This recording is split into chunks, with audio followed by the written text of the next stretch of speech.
There's probably nothing more complex, and for me certainly nothing more fascinating than the brain. The brain allows us to think, it allows us to feel. It controls our movements and our sleep. It stores memories and it makes plans for the future. All those different tasks are accomplished by 80 billion brain cells. And we ask, how do they accomplish that? How do they cooperate for the brain to bring about those functions? My name is Pascal Fries. I'm a brain researcher and director at the Ernst Strüngmann Institute in Frankfurt am Main. What's so special about the brain? I would like to illustrate by comparing it to the liver. If we understand the functioning of one liver cell, we understand already a lot about the functioning of the liver as a whole. And that's very different in the brain.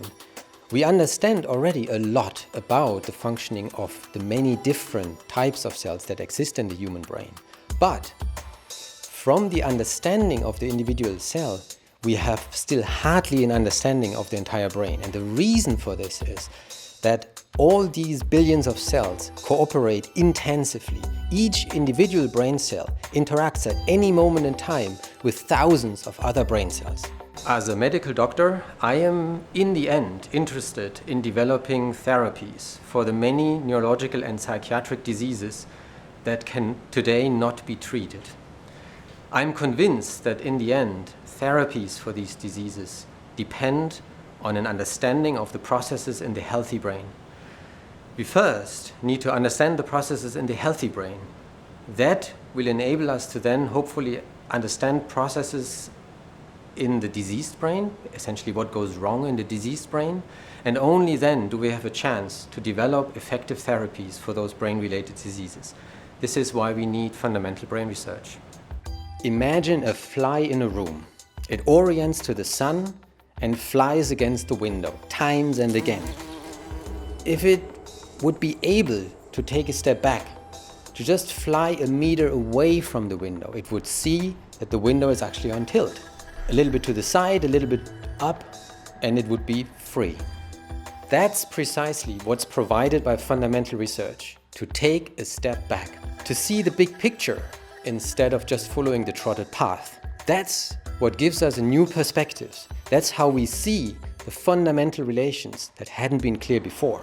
Fundamental research and fundamental insight often in the end leads to the biggest use in applications. We do not anymore have to keep flying against the window. We can get out. Understanding the operations of the brain is still one of the greatest challenges for fundamental research.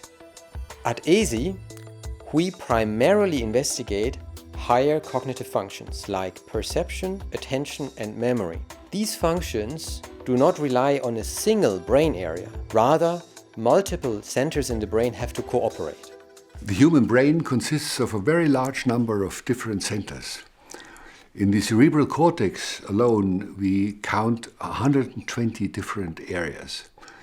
And each of these areas deals with a particular function, the processing of sensory information or the making of decisions, the planning into the future. And in order to be able to accomplish these functions, these areas need to cooperate intensively with each other. They are connected through a very dense network of nerve fibers, so that each area knows at any one moment in time what the respective others are doing.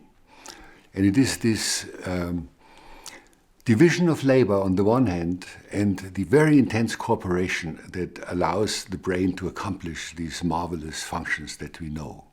Actually, we do believe that it is this intense exchange of information between the different brain structures that is at the basis of higher cognitive functions, such as attention, reasoning, planning for the future, and maybe even consciousness.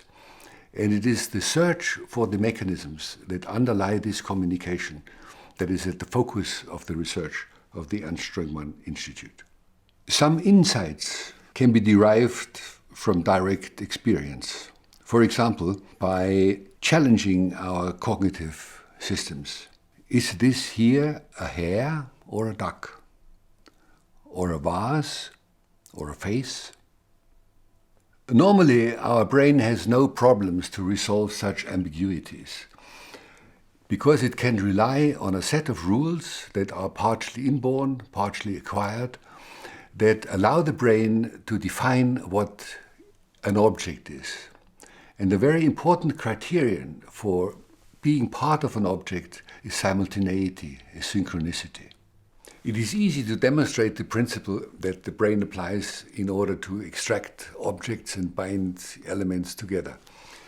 Everybody can do this at home, and I will show you how it's done. I fill this transparency with random noise, with unordered patterns.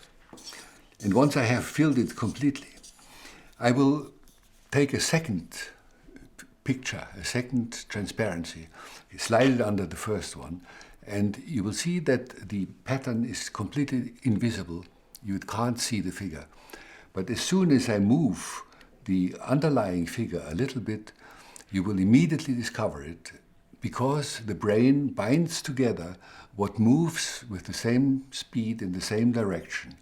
This is a basic principle of extracting information and correlate it so that objects can be distinguished from background. In order to find out how these rules of perception are implemented in the brain, we need to record from a very large number of neurons their responses to patterns. And in order to do this, we have to develop novel methods that allow us to register the activity of these neurons in the awake, perceiving animal. The related problem is that the data that we obtain with these novel methods are so abstract and complex that our natural senses can no longer analyze them and understand them. And this is why we have to use very powerful computers and mathematical tools in order to detect patterns in these neuronal activities. Consider, for example, attention. Today we have an entirely different understanding of attention than 10 or 15 years ago. In the past, we thought that all information that reaches our sensory systems would be processed in the brain. Anything we see or hear would be treated equally. In this scenario, the brain would be flooded with information. Today, we know any sensory input passes through several processing stages in different brain areas. Between those areas are essentially filters, and each filter allows only the selected signals to pass, and thereby it reduces the information to the behaviorally relevant content. But how is this filter concretely implemented in the brain? Nerve cells typically show rhythmic activity. We are convinced that these rhythms are crucial for controlling the selective routing of information from lower to higher brain areas. Numerous experiments that we have conducted here and other colleagues have conducted on other institutes show if two nerve cells are activated by the same stimulus, they synchronize their activities at a particular rhythm, but only if the stimulus is attended.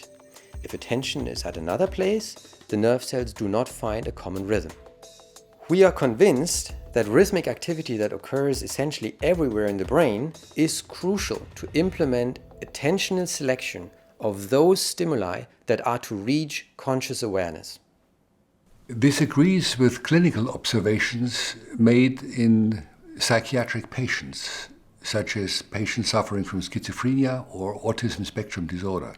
These patients have difficulties to bind together what needs to be bound together, or to keep separate what needs to be kept separate. This indicates that distributed processes in their brain are not properly coordinated.